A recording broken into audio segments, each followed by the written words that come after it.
السلام عليكم ورحمة الله يعطيكم العافية. شباب صبايا، من الكل يكون بخير يا رب. اليوم راح نبلش ب chapter 3، الجزء اللي خاص بالفلويد ميكانكس واللي بيحكي in general عن البرفورمانس وعن الefficiencies. Okay. So chapter 3, so that's here. Chapter 3, the section we are interested in for the fluid mechanics part is section 3.7 according to the 4th edition of the textbook. It talks about the energy conversion efficiencies. To remind you, the efficiency is one of the most frequently used terms or parameters to measure the performance of devices and machines, and it's also one of the most common parameters to be used in thermodynamics and fluid mechanics and thermal courses in general. The performance, as we discussed before in chapter 7 when we talked about the efficiency and the coefficient of performance, is defined as the ratio between the desired output to the required input.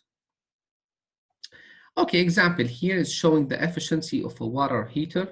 As we can see, different types result in different efficiencies, such as the gas conventional, its efficiency is 55%, and for the gas high efficiency increases to 62%, electrical conventional 90%, while the highest efficiency would be for the electric high efficiency water heater. For the efficiency, the combustion efficiency is defined as the amount of heat released during combustion divided by the heating value, where we defined before the heating value as the amount of heat that's released when a unit amount of fuel is burned completely. There are lower heating value and higher heating value. The lower heating value, that's when the water leaves as a vapor. The higher heating value, that's when the water in the combustion gases is completely condensed, and so the heat vaporization is also recovered. Okay, now here for the generator, it's a device that converts mechanical energy to electrical energy. The generator efficiency is the ratio of the electrical power to the mechanical input power. The thermal efficiency of a power plant, it's the ratio of the net electrical power output to the rate of fuel energy input. The overall efficiency of a power plant is defined as the efficiency of combustion times the thermal efficiency times the generator efficiency, which is, as we mentioned, it results in the ratio of the net electrical power divided by the rate of fuel energy input, which is defined as the mass flow rate of the fuel times the higher heating value. Okay, there's a term called lighting efficacy. It's defined as the amount of light output in lumens per watt of electricity consumed, which is not that common to see in this course, but just for your knowledge. Now here in table 3.2, it's showing the the energy costs of cooking with different appliances. Okay, that's something for you to check. The combustion of fuel produces, these are some of the combustion produces, such as carbon dioxide, nitrogen oxides, carbon monoxide, sulfur dioxide. Okay, the efficiencies of the mechanical and electrical devices, which is mainly what we are interested in for our fluid mechanics part. The mechanical efficiency is defined as the mechanical energy output divided by the mechanical energy input. So it's the ratio between the mechanical energy output to the mechanical energy input. And it's also equal to 1 minus the ratio between the mechanical energy losses divided to the mechanical energy input. For the fluids part, as we mentioned, we are interested in the power-consuming devices such as the pump, fan, or compressor, while the power-delivering devices such as the turbines. For the pump efficiency, it's defined again as mechanical energy output. In this case, would be the mechanical energy increase of the fluid. The mechanical energy input would be the input shaft power, so as shown here. Now, for the mechanical energy increase of the fluid, it's simply the net between the mechanical energy output minus the mechanical energy input. While for the efficiency of the turbines, defined as the ratio of the mechanical energy output, which is in this case the output shaft power to the mechanical energy decrease of the fluid, and that's why here the absolute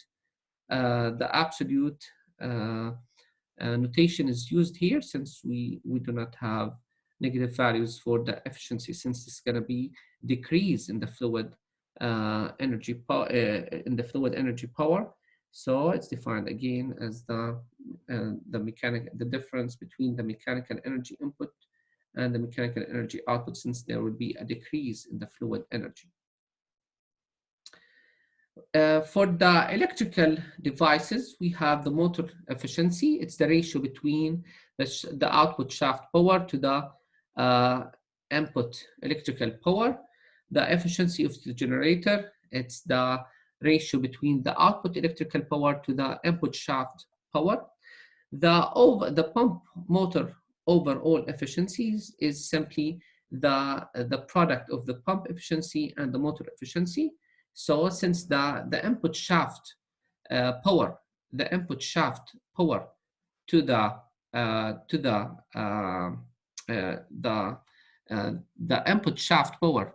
the pump is the same as the output shaft power from the motor, so they will cancel out, and the overall pump motor efficiency would be the mechanical energy increase of the fluid energy, the ratio between the mechanical energy increase of the fluid to the input electrical power. While for the turbine generator overall efficiency, again, the output shaft power from the turbine equals the input shaft power to the generator, so they will cancel out when we multiply their corresponding efficiencies, and the result would be a ratio between the output electrical power to the decrease in the mechanical power of the fluid. Okay, so that's all from chapter 3. So mainly we're interested in the mechanical and the efficiencies of the mechanical and electrical devices. Now we will move to chapter 14. Okay, we'll move to chapter 12. I mean, so in chapter 12, let's see. So chapter 12.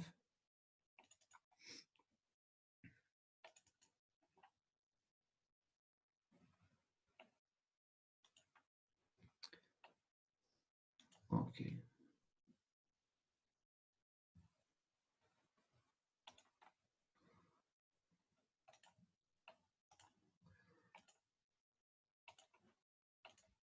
So chapter 12 talks about the Bernoulli and energy equations. So we will learn about the Bernoulli equation and its applications, and also the energy equation and its applications. The Bernoulli equation is an approximate relation between pressure, velocity, and elevation. It has constraints that must be met, such as negligible viscous and friction. Besides that, the fluid flow should be incompressible, and that the equation is applicable along the same stream line. Besides that, the flow is steady. Besides, the flow is steady. We will repeat these constraints that the Bernoulli equation that must be met in order to use the Bernoulli equation. Okay, if we start with the derivation of the Bernoulli equation, if we check the acceleration of fluid particle, as we know, the acceleration, if the velocity of the flow field is a function of the streamline, which is denoted by the s here, and the time. So that's the velocity. If we take the derivative, and then we will have these two terms. This term here will be called the local acceleration. And while this term here simply, this term here will be the convective acceleration. The convective acceleration, ds dt, that's the velocity, so it will be v dv ds as shown here. If the flow is steady, that means the velocity is only a function of s, not function of time. So this term will reduce to zero, and so the acceleration will become simply the convective acceleration v dv ds. Okay, now if we take this fluid element and take the summation of forces on this element, assuming that this fluid element is in motion, so it's not at rest. So the summation of forces in the stream wise, okay, or in the streamline coordinate, we will have the net pressure force as shown here, minus the component of the weight of the fluid element in the streamline coordinate, equals to the mass times the acceleration that we just derived. For the steady flow case, it will be simply just the v dv ds, which is, as we mentioned, it's the convective acceleration. Now the mass here equals to the density times the volume, which can be written in terms of the fluid element. The volume is simply the d area times the ds, while the weight is the mass times the gravity acceleration. The mass again is the density times the differential volume. Here, for the relation between the ds, dsz, dx are shown here in this triangle. So the sine theta equals to dz, ds. From this summation of forces, we can see that the net pressure force will be simply dpdA minus the weight component in the streamline coordinates, that's rho g times the dA dz, equals to rho v dv ds. Now here, if we divide the whole equation by the area, then we will have this form of the equation. Notice, and also, so divide here by the area as we mentioned. Note here that v dv can be written as half d of v squared. So plug this back into the equation, collect the terms in one side, we will have this form of the equation. Take the integration of this equation will give us constant, and that's knowing that it's along a streamline, plus it's a steady flow. It's a steady flow. If we assumed also that we have constant density, which means incompressible flow, then this integration, the result of this integration will be this equation, which is known as the Bernoulli equation. So the assumptions in order to have the Bernoulli equation: first, to have steady flow, incompressible flow along the same streamline, plus that negligible friction and viscous effects. Besides that we don't have shaft work devices, and there is no heat transfer. So since these terms equals to constant, means that it's applicable along the same streamline. Note here that points 1 and point 2 are 2 points along the same streamline. So what does this equation tells us? It tells us that the sum of the kinetic, this is the specific kinetic energy, as we know from the thermodynamics part. This is the specific potential energy, and this is the a specific flow work. So the sum of the kinetic, potential, and flow energies of a fluid particle is constant along a streamline during, these are the assumptions, steady flow when compressibility and frictional effects are negligible, okay? So the sum of these terms is constant.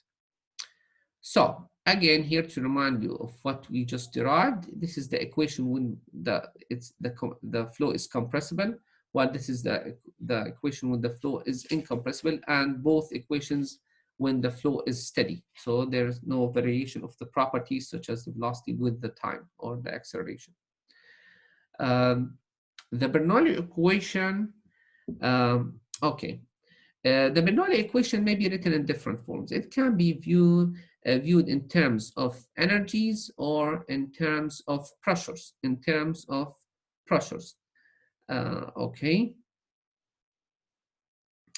Now here, this is something in case it's the force balance in the direction normal to the streamline. We took the forces in the streamline coordinate. If we take it in the direction normal, this will yield to the following equation. Notice here that this represents the centripetal acceleration, while the other terms, we will see them. For a flow along a straight line, the R will go to infinity, and this equation reduces to this form, which is simply represents the hydrostatic pressure. And this is the hydrostatic head. It's called the hydrostatic fluid energy. If we divide it by G, that would result in the hydrostatic head. While if we multiply it by density, that's the hydrostatic pressure, P plus rho Gz. Okay, in case we have unsteady and compressible flow, the equation would be this in this form. That's for unsteady and compressible flow. Notice here that this local acceleration returned back into the equation that was neglected before when we dealt with steady flow. So again, there are different interpretations of the Bernoulli equation. One of them is the pressure interpretation. If we multiply the Bernoulli equation by the density, we will have pressure terms. This is called static pressure. This is the dynamic pressure. And while this is the hydrostatic pressure, which was the topic of chapters, the last section, the sections we covered, the last sections we covered from chapter 2, and the parts we covered from chapter 11. So it tells us that the sum of the static pressure, the dynamic pressure, and the hydrostatic pressure is constant for steady and incompressible, negligible friction. The sum would be constant. Okay, so the stagnation pressure is the static pressure plus the dynamic pressure gives us the stagnation pressure. We may use a piezometer and a pitot tube in order to measure the velocity of the flow field. For the stagnation point, it's the point where the flow stagnates. It means that it will have zero velocity at the stagnation point. So while this is piezometer, is a meter that measures the static pressure. So the difference, if we put this pitot tube and piezometer tube both at the same, streamwise location, so the difference between the two will give us the dynamic pressure. So that means the pressure here at the stagnation point will be the stagnation pressure, while the pressure measured by the piezometer is the static pressure. So the difference between the two would be this distance or this height that will give us the dynamic pressure, which can be, according to this equation, used to find the velocity of the flow field in this pipe or conduit. Okay. Here it shows us how the piezometer must be drilled with no accumulating of any, uh, let's say, material here to the side. This is the correct. Otherwise, this will give us higher value than the correct value, while this will give us lower value because here it's kind of accumulating the fluid to go further upward, while this here, it's blocking the fluid from reaching the correct value of the static pressure. This is the correct piezometer installation in the pipe or the channel. Okay, limitations of the Bernoulli equation. Limitations, the flow must be steady, no friction, no shaft work, incompressible flow, no heat transfer, and the flow along the same streamline,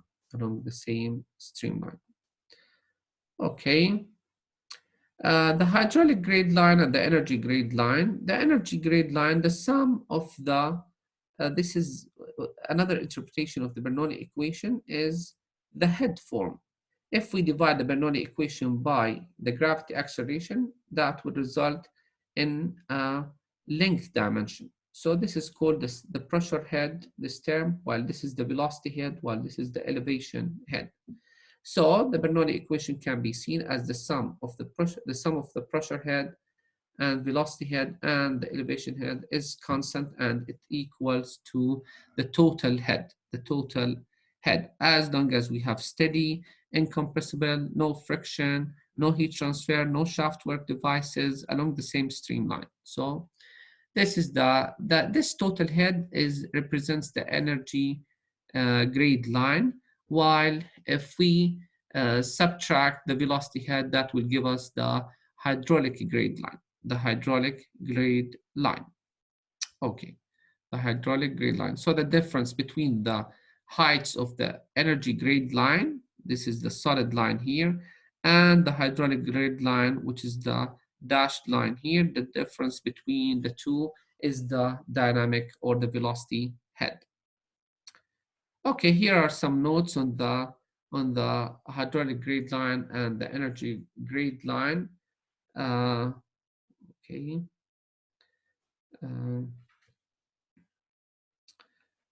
The thing that when we have constant diameter, then the difference between the energy grade line and the hydraulic grade line will be constant according to assuming that the flow is incompressible, so the velocity won't change as long as the diameter doesn't change.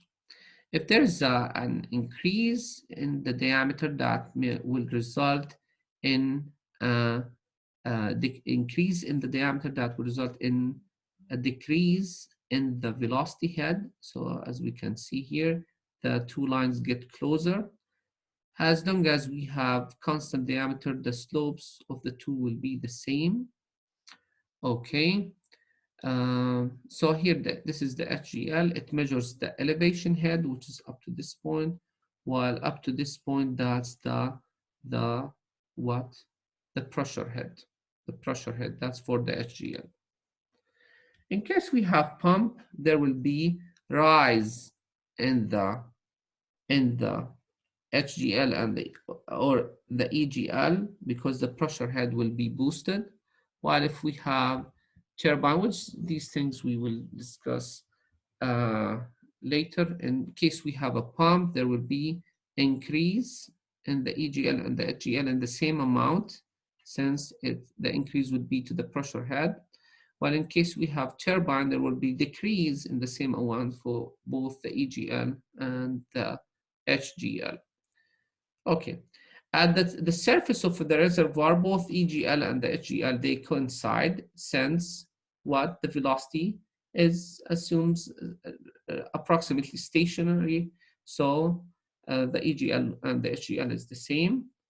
Okay. And when the flow is open to the atmosphere, then both the HGL coincides with the flow. Okay.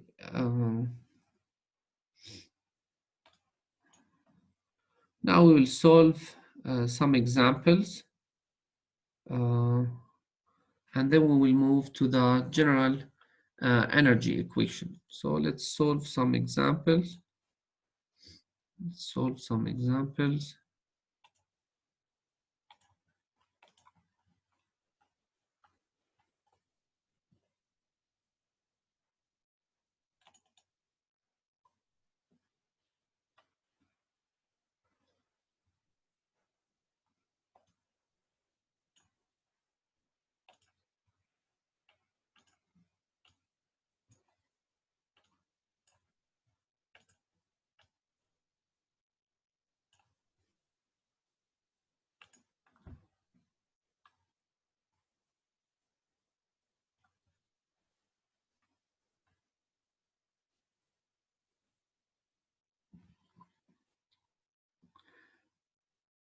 Okay, let's check this example from chapter 3.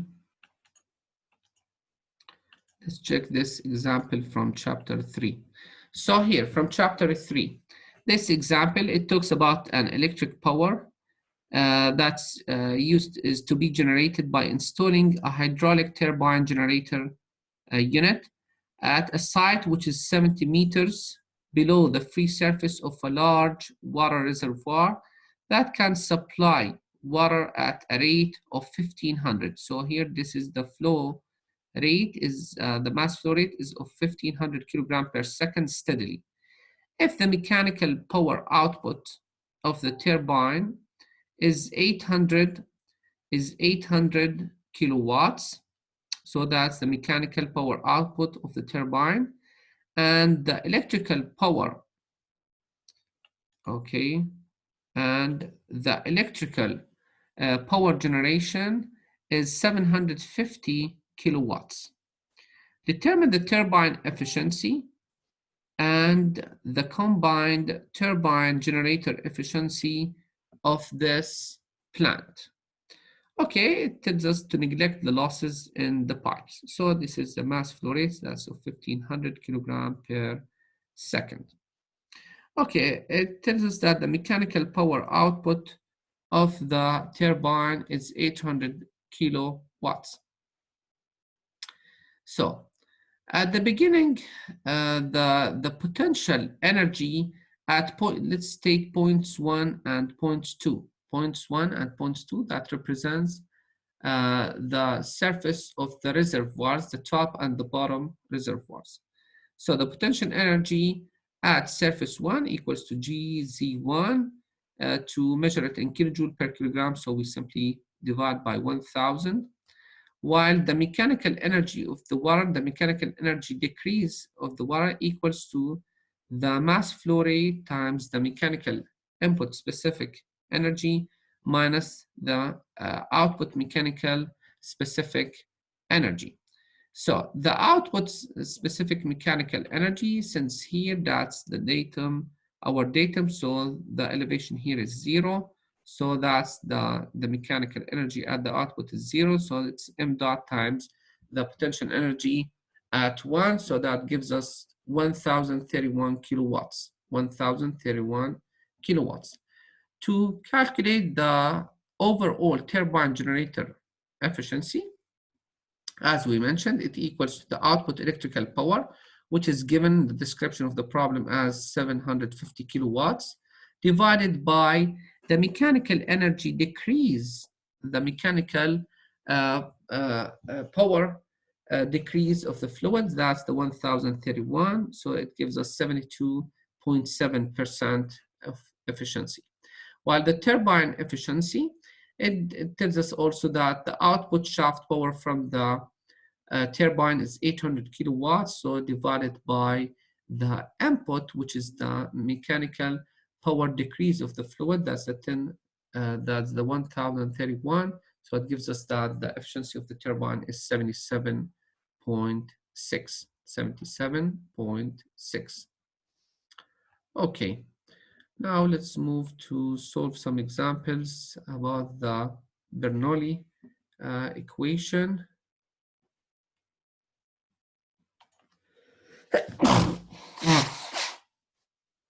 Excuse me. Okay, so move to chapter um, 12 of the Bernoulli equation, applications of the Bernoulli equation. So here, if we check this example 12.1, spraying water into the air, the water is flowing from a garden hose as shown in this figure 12.18 here. So a child places his thumb to cover most of the hose outlet, causing a thin jet of high-speed water to emerge. The pressure in the hose just upstream of his thumb is 400 kilopascal. If the hose is held upward, what's the maximum height that the jet could achieve? So we know the pressure here at the hose outlet, and we want to know how much, what's the maximum height, Okay, so as we know from our basics background from introductory physics uh, courses, we know that the at the maximum height, the velocity would be zero. So if we apply the Bernoulli equation, assuming that we have steady, incompressible, no friction flow, so apply the Bernoulli equation between point 1, which is direct at the outlet of the hose, and point 2, which represents the maximum height that this jet can reach. So we will have, this is the Bernoulli equation. The velocity here at the thumb, since we assume that this velocity is approximately zero, because the velocity inside the hose is relatively very low compared to the jet velocity. So this is one just before the jet stream starts. So that's why it's approximately zero. While okay, here the Z1, we will take 1 as our datum, so Z1 is also 0. V2, we agreed that it's 0 at the maximum height, so the equation reduces to this form. The pressure at 2 represents the atmospheric pressure, since it's open to the atmosphere. Okay, rearrange the equation and solve explicitly for Z2. It's given that the gauge pressure at it's the gauge pressure, that's the 400 kilopascal at 1. So that represents the difference between the absolute pressure and the atmospheric pressure. And the density of the water simply assumed to be 1,000 kilogram per cubic meter, since there is no information given for the temperature of the water. So simply assume it's 1,000. And so we get the elevation to be 40.8 meters. Notice here that the pressure must be in Pascal. That's why it's multiplied by 1,000 in order to get the elevation in meters. Let's check another example. Here we have a water discharge from a large tank.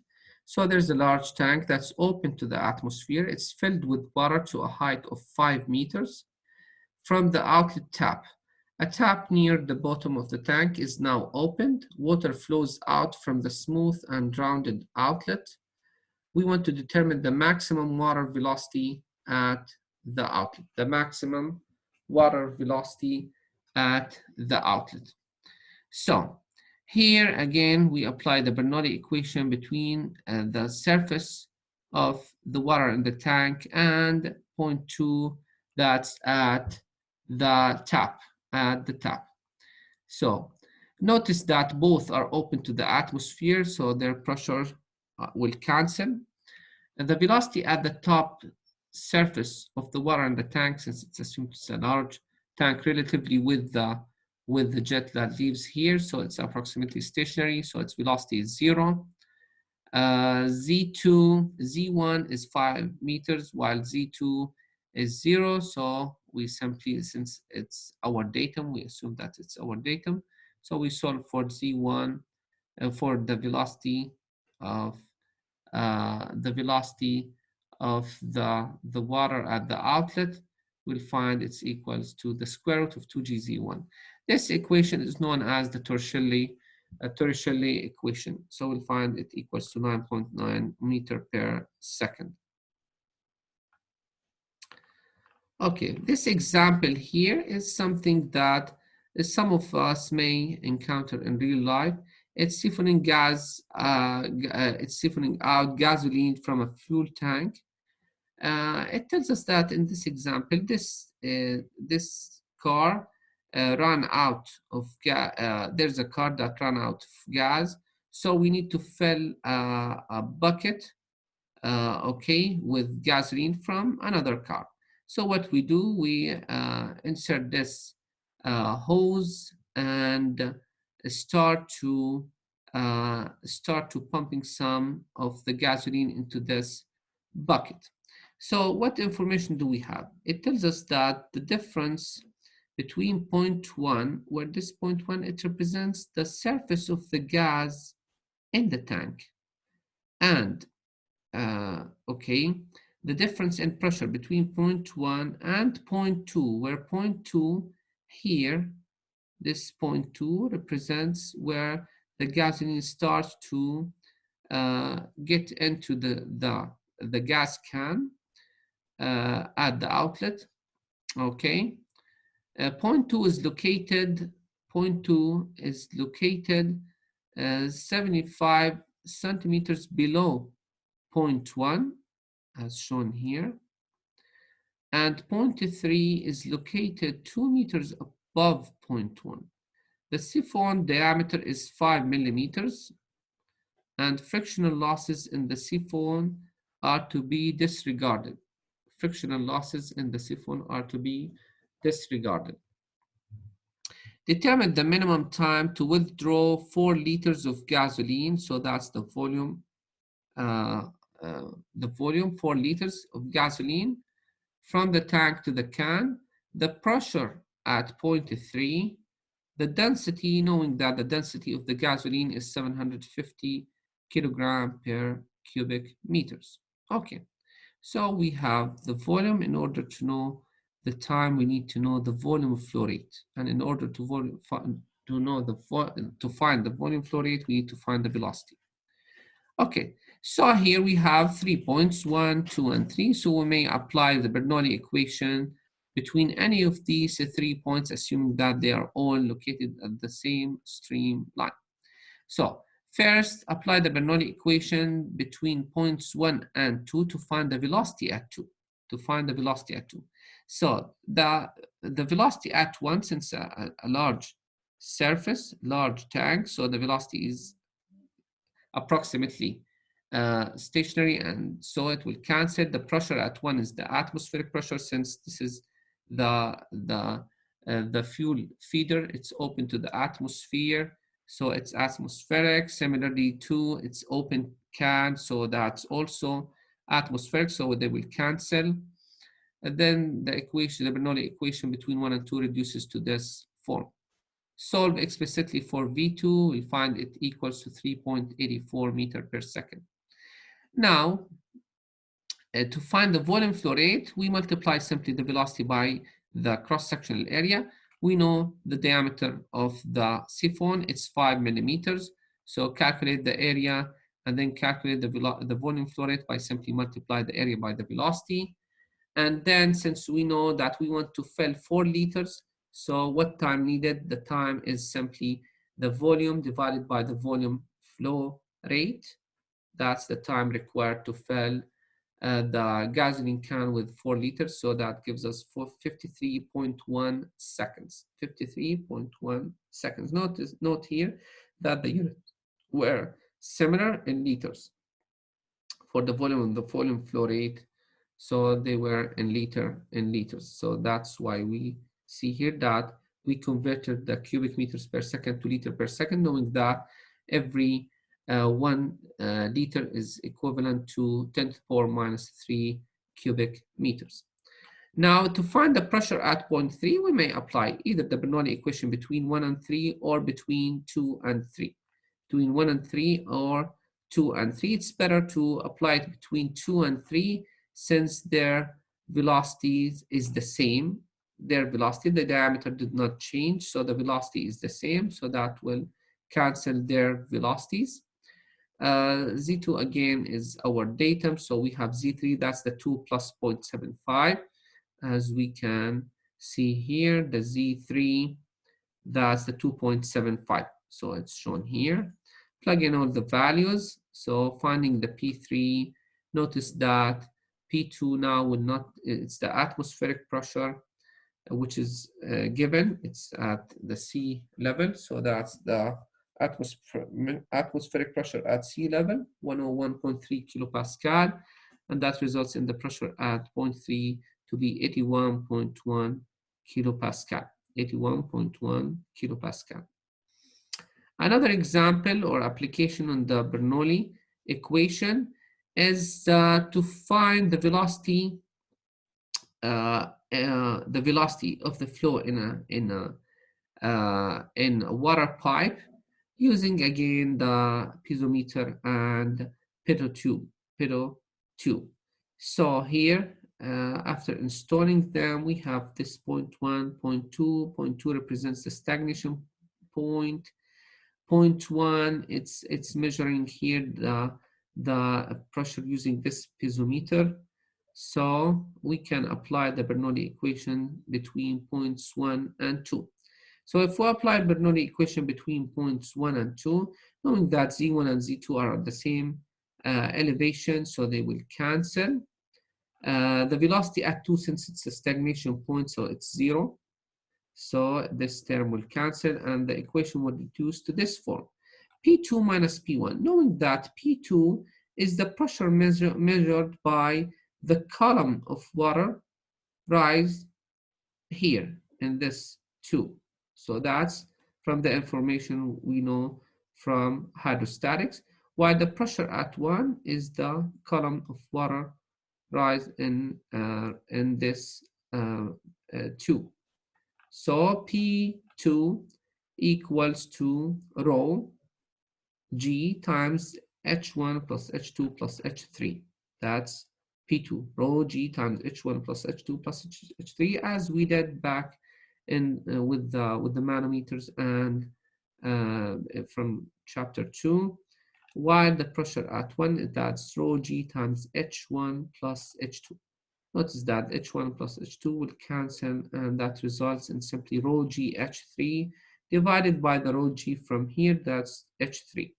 To find the velocity in the water pipe, simply rearrange this equation and solve it specifically for the velocity. You'll find it equals to 1.53 meter per second. So those were the examples and applications on the Bernoulli equation. So we will stop here and continue later with the energy analysis of steady flow.